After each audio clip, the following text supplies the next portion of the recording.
Guys, we have a lot to get to today. The Suns, they have been fun to watch. We have to get there eventually. But Skip, your team, the Clippers, back in action tonight. Kawhi and the Clippers are trying to avoid going down 0-2 for the second straight series tonight against the Jazz. Paul George said he will be more decisive in Game 2 after going 4 of 17 in their 3-point loss. But Donovan Mitchell and company find themselves as 3.5-point favorites, according to Fox Bet Sportsbook. So, Shannon, you now have the Jazz winning in 5 games. So I assume you're picking the Jazz to win tonight. Absolutely. See, I love the way I do. I love the way the Jazz are playing. And you mentioned something the other day about the adversity that the Clippers overcame, considering what had happened to them last year, being up 3-1, losing, being down 0-2, being down 3-2, and finding ways to win ball games. Well, the Jazz went through a very similar situation with the Denver Nuggets last year. They were up 3-1 and found themselves squandering that away. I love Donovan Mitchell. I love the way he's playing. Skip, you know, he has the 3rd highest scoring playoff average of all active players behind Kevin Durant and LeBron James. That speaks volume. I love the supporting cast. Rudy Gobert, 3-time Defensive Player of the Year. He's a difference maker because the things that they could do against the Mavericks, Rudy Gobert will neutralize that. So he's playing well. Bogdanovich had 18 points. Clarkson had 18 points. But Skip, when you go back and look at it, the Jazz, with the exception of Donovan Mitchell, really didn't play particularly well. You look at Donovan Mitchell, he was 16 of 30 from the field. Derek Favors was 1 of 1. Everyone else was less than 50%. I don't believe they play that bad again. So while you saying that, hey, the Clippers got to feel encouraged, I don't think so. I love what I saw from the Utah Jazz. I love it because not only can they take and make threes, they make them in crucial situations. And that's normally the difference in the ball game, because we saw Dallas Maverick get off the hot start shooting the 3 ball, and then when it really mattered, late in the ball game in the 4th quarter, they couldn't seem to buy a basket. Skip, but I got an interesting stat for you. I don't know if you knew this, but Paul George has had 10 games in which he shot less than 25% from the field. That's the 3rd most in the shot clock era. So what we've seen, what we're starting to see here... Playoff games. Playoff games. So what we're starting to see here, the Paul George that we've seen over the last couple of games, this is more in line with where he is and who he is. So I like the Utah Jazz tonight. Now, I don't know if Mike Conley's going to play. If he rests tonight, that means he wouldn't probably play again. I think the next game would probably be Sunday. So that would give them give him about 10, 11 days off to rest that hamstring. So I'm not sure. He's listed as questionable, but I love what I'm seeing from the Utah Jazz. They're built for this moment, and I think last year had a lot to do with how they were able to come back, because they found themselves in a very similar situation. Up 3-1, feeling good about themselves, had a lead in a couple of those ball games, and the Nuggets were able to track them down. I don't believe that. They go up 2-0. Katie barred the door. Katie barred the door. Katie opened the door. No, Katie ain't opened the door. I don't know who Katie was, but she is famous, man. She's got to bar that door because it's... Okay, all right. So here's what I just heard from you, and this is my takeaway from what you just said. You said it was absolutely going to be the Jazz in 5 games, which makes tonight a virtual must-win for your Jazz, right? Because if it's going to be 5 games, you don't want to blow this one, because then you'd have to go win 2 at Clippers, and then you'd have to come home and win another. That's easy? Yeah, Dallas did that 3 times. Well, Dallas did that 3 times. Game 7? That's what I'm saying. But hold on. But you won't get to a Game 7. So you don't have to worry about what it's going to be like in Game 7. Is this a guarantee tonight that the Jazz are going to win this game? What you want? You want 2 cases on this game, because you keep on poking like you want to, you snooping around for something. You want 2 cases? Just say you want 2 cases. Jazz are favored by 3.5, so... I'll take the 3.5. Done. 2 cases. 2 cases. Thank you. 2 cases. Because I believe in the Los Angeles Clippers. You believe in them to win, or you believe in them to cover?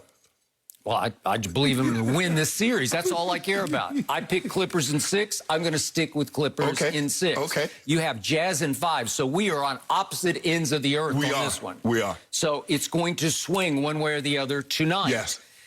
Game 2 at Utah. They were 4.5-point favorites at Utah, were the Jazz in Game 1. Now it's shrunk a little bit to 3.5. So somebody, some odds maker somewhere is saying, man, I better gear this down a little bit, because the Clippers showed me They hung right in there because the final score was 112 to 109. And would you believe the Clippers had the ball in their hands? Rajon Rondo, playoff Rondo, had the ball in his hands. Kawhi Leonard had it in his hands twice. Paul George had it once, and Marcus Morris had it once to shoot a three to tie the game at the end of regulation, right? Yeah. So was it a wipeout? Let me ask you, did what happened to the Denver Nuggets twice at Phoenix happen to the Clippers once at Utah? No, it did not. Not yet, anyway. Well, that's your point. Did what happened to Milwaukee twice at Brooklyn happen to the Clippers at Utah in Game 1? Not yet. No, it has not happened. So you didn't see mismatch, did you? Or maybe you did. Maybe I saw the wrong game. I don't know. Maybe I was on the wrong channel. I don't know. No. Did you see a competitive basketball game? It was a competitive basketball game. You guys were up 13. Utah missed 20 straight shots. Tell me the last time somebody missed that many shots in a row, they got blown out. You remember Houston? They missed 27 straight threes. They lost bad. Okay. So here's what I saw in the Dallas series. I saw the most amazing comeback in NBA playoff history. I saw the most improbable, impossible comeback I have ever seen because they lost the first two at home, did the Clippers, went to Dallas and quickly fell behind 30-11 on a Friday night before a crazed packed house in Dallas. 30-11, and dug themselves out of that. You can't get a deeper hole than that. Down 30-11 on the road, facing down 0-3. Because at that point, if I had called you up in your palatial estate up in Bel Air, you would have been laughing, saying, it is over. Because you would have said they're about to go down 0-3 and they're not going to be able to dig out of an 0-3 hole, right? But they dug out of an 0-2 down 30-11 hole, and they won Game 3. Against all odds. And they won a game in which Dallas made 23-point shots at home. Never before in NBA playoff history had a team made 20 and lost a home game. But the Clippers did that to the Mavericks. Then the Clippers really did it to them in Game 4, and then came home and just upchucked all over the floor and looked like the Clippers of old, the ugly stepchild down in the basement of Staples. Let me ask you this. You believe if Utah made 23, the Clippers going to beat them? It's never happened. It's only happened one time. Exactly. Well, I hope they don't, or I'm probably in trouble. You in trouble. If Donovan Mitchell, your man, if he scores 45 tonight, including 16 in the third and 16 in the fourth, I'm in big trouble because they will not be able to overcome that again.